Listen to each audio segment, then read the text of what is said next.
Hello and welcome to True Crime Rocket Science, the most authentic voice in true crime. Have a look at this image.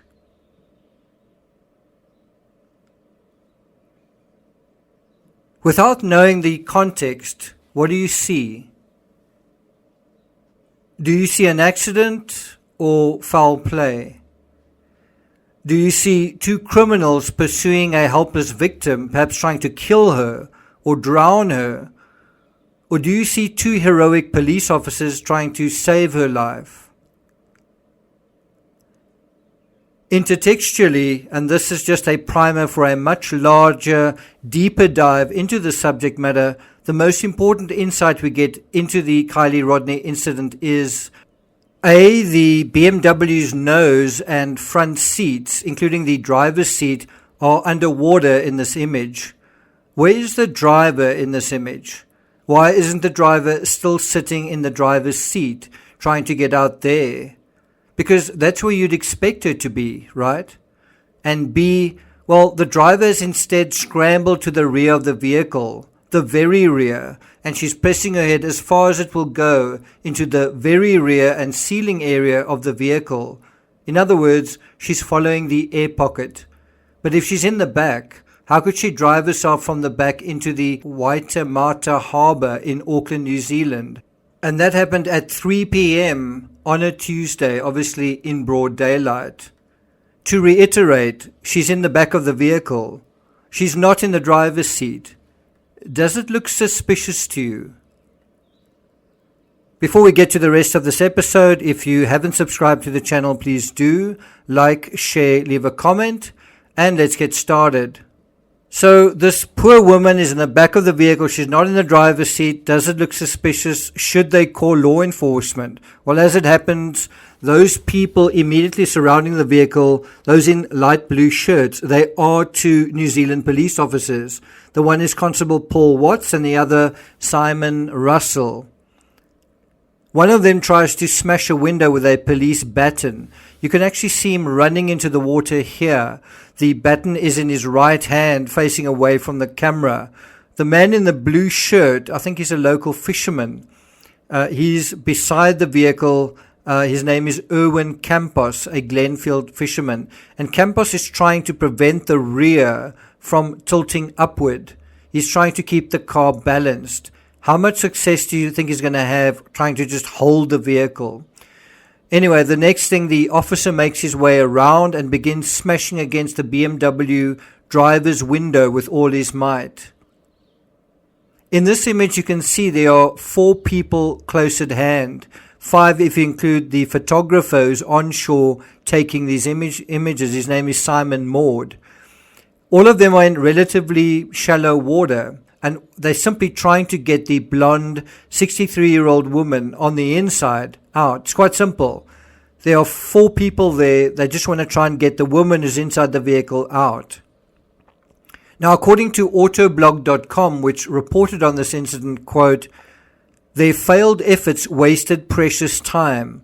The woman soon had to crawl toward the back window, the last part of her car not completely submerged in water," end quote. In this image, you can see the driver's seat not yet completely submerged, and yet she's already right at the back of the vehicle. Did someone tie her up there? Is there perhaps a belt sticking out of the door or the trunk? Are her hands tied? Within moments, the vehicle starts to sink in very shallow water. Here, as a small wave passes over it, the driver's side is completely submerged. The officer standing alongside the driver's side window still can't get in. Why isn't the woman waiting beside the window that he's trying to smash open? Why not sit there in the driver's seat and wait for the officer to smash open the window and then get through at that point? Why not do that? That's the most obvious point that she can exit the vehicle. What's she doing in the back? Is she tied up there? Did somebody put her there? Well, I think the answer is that she's following the air pocket. As crazy as that sounds, as strange as that sounds, I think she's following the air pocket. Now, a fourth bystander, actually is a fifth bystander, it's a local reporter for the North Shore Times, Simon Maud. He seems to appreciate the seriousness of the situation, perhaps because he's not right there. It's kind of from a distance. So he's kind of got a different perspective on what's taking place. And so he realizes he needs to come up with a much needed alternative. And so since he's on the shore, he asks the officers what they need, and he picks up a large rock, hands it to the nearest constable. That's the bald fellow called Watts. And Watts then wades a few steps towards the BMW and smashes through the rear window. To Watts's credit, he doesn't sort of throw the rock at the windshield and then lose it. He holds on to it and sort of hammers it. Now, take a look at the woman. Is she afraid her arm might be hurt? Is she sort of trying to almost get away from where this impact of the rock might be and almost withdraw into the vehicle? Or is she trying to get as far up into the vehicle as she possibly can? Is she just trying to stay alive, just trying to breathe? When the glass does break, you can see she's up to her armpits in water. Where are her legs and shoes? If she was following the air pocket, why isn't she just sitting in the back seat? Why is she all the way back? Now that the glass is broken, does the woman simply climb or swim out to safety? Well, the water is streaming in, and that's what makes it kind of quite difficult. The vehicle is also sinking rapidly under her. So no, despite having an exit, the officers, two of them, must nevertheless grab onto her as the vehicle bubbles down below the surface around her. Now consider how quickly this vehicle sank despite it being in fairly shallow water. Bear in mind, if the nose is dipped down, the nose might actually already be hitting the bottom. It's just the other side that needs to sink. So, according to the Daily Mail, they basically say that, quote, the officers believe she could have had less than a minute before she would have drowned in that situation. They go on to say it was pretty close, probably 30 to 40 seconds after we managed to get the female out the car. The car was already slipping further into the water. That's according to Constable Watts. But how can that be? How could she be less than a minute away from drowning, but then the vehicle floated another 40 seconds before it completely submerged? Well, because the vehicle doesn't have to be completely submerged for the air pocket inside to be gone. The vehicle can sort of float near the surface of the water, but the interior is filled with water, and so a person can't survive in those circumstances. Remember, there's still some air in all four tires. Now, what these officers are saying is that the woman could have drowned while they could still see it, while it's above the surface. But the most important point isn't how fast this happens, or whether the vehicle is upside down or right side up. The most important point is where the driver is in those final few moments. Is she sitting in the dark or chasing the light and trying to survive? Is she sitting in the front or sitting in the back? And also, does she have her phone in her hand? Well, look again. And also note, the officer's belt is above water. That's how shallow it is. But it's also still deep enough for the entire vehicle to drown very quickly and take whoever is inside it with it. According to the New Zealand Herald, the driver's side window was smashed out. So why didn't the woman exit through that way? Quote, while Mr. Russell managed to break the driver door window with a spanner, which he found on the ground under the water, quite lucky, Mr. Watts smashed the car's rear windscreen with a large rock.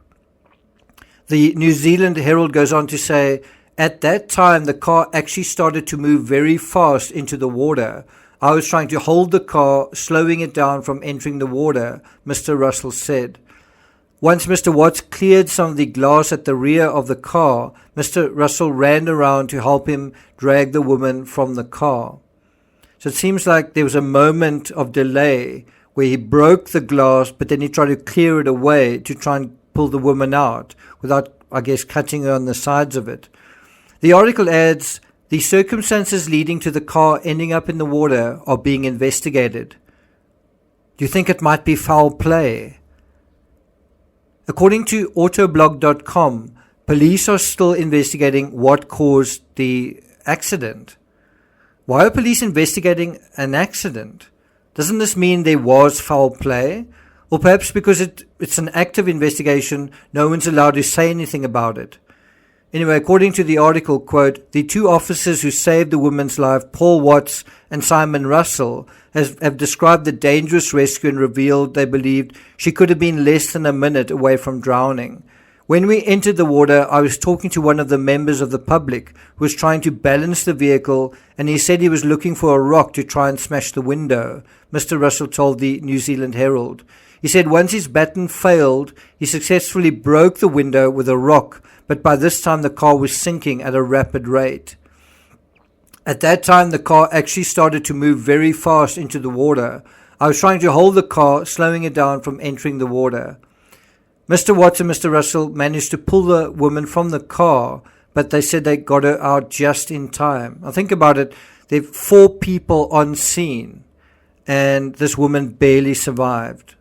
Right? 4 people, actually 5 people who are right there, and this woman barely survives. They get her out just in time. You see how difficult it is to actually survive that kind of situation.